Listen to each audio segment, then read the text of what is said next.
ప్రయత్నం లేనిదే ఎవరైనా జెండా తీసుకుంటాడు. నువ్వు చూస్తావా? ప్రజల ప్రాణాలు తీస్తావా? చాలా సంతోషం.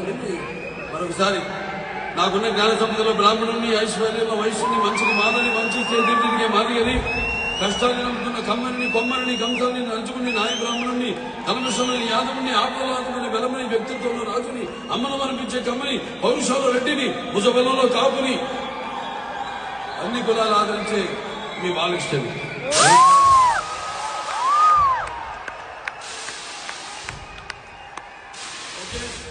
సంతోషం. రాష్ట్రంలోనే రాష్ట్రాల్లోనే రాష్ట్రం కాదు, నాన్నగారు అనేవారు, ప్రాంతాలు వేరైనా మన అంతరంగాలు ఒకటేనన్నా, శాసనలు వేరుగా ఉన్నా మన భాష తెలుగు భాష అన్నాను.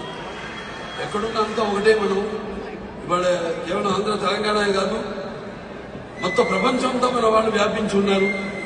పెద్ద పెద్ద వృత్తులు